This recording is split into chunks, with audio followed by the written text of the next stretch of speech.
প্রাচীনকাল থেকে দেবী দুর্গা নানা রূপে পূজিত হয়ে আসছেন।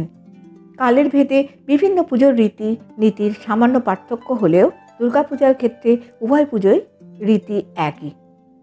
বসন্তকালে দেবী দুর্গার পুজো শ্রী শ্রী বাসন্তী পুজো নামে পরিচিত। প্রাচীনকাল থেকেই অশুভ শক্তির নাশের উদ্দেশ্যে বিভিন্ন সময় মহাপুরুষগণ শক্তি দেবীর আরাধনা করেছেন। শক্তি দেবী নানা রূপে পূজিত হয়ে আসছেন। শ্রীরামচন্দ্র অশুভ শক্তি নাশ করতে দেবী দুর্গার আরাধনা করেন। কালের ভেদে বিভিন্ন পুজোর রীতিনীতির সামান্য পার্থক্য হলেও দুর্গাপুজোর ক্ষেত্রে উভয় পুজোর রীতি একই রয়েছে। শরৎকালে হয় শারদীয়া দুর্গাপূজা। বসন্তকালে দেবী দুর্গার পুজো শ্রী শ্রী বাসন্তী পূজা নামে পরিচিত। এবার জেনে নিই বাসন্তী পূজার সময় নির্ঘণ্ট। আগামী ১ বৈশাখ ১৪ এপ্রিল রবিবার ষষ্ঠী। ষষ্ঠী তিথি ৩:৪৬ পর্যন্ত থাকবে। ২রা বৈশাখ ১৫ এপ্রিল সোমবার সপ্তমী।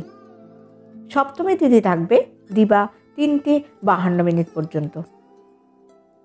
পরের দিন ৩রা বৈশাখ ১৬ এপ্রিল মঙ্গলবার অষ্টমী।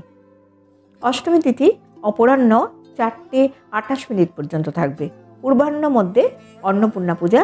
এই দিন অপরাহ্ন ৪:০৪ গতে ৪:৫২ মধ্যে সন্ধি পূজা সমাপন। ৪:২৮ বলিদান। চৌঠা বৈশাখ ১৭ এপ্রিল বুধবার নবমী। নবমী তিথি ৫:৩৫ পর্যন্ত থাকবে সন্ধ্যাবেলা। এই দিন শ্রী শ্রী রামনবমী ব্রত। পরদিন ৫ই বৈশাখ ১৮ এপ্রিল বৃহস্পতিবার দশমী।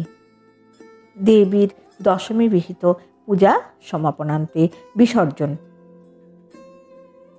দেবী দোলায় গমন। ফল মড়ক। পূর্বাহ্ন মধ্যে শ্রী শ্রী রামনবমী ব্রতের পালন। এই বাসন্তী পূজার সময় রূপা কিনে মাকে রূপোর জিনিস নিবেদন করে তারপর ব্যবহার করুন। আর্থিক পরিস্থিতি এতে মজবুত হয়। ছোট বাড়ি কিনে ঠাকুর ঘরে দুর্গামূর্তির সামনে রাখুন, অর্থাৎ মাটির তৈরি বাড়ি। পরিবারে সুখ শান্তি আসবে।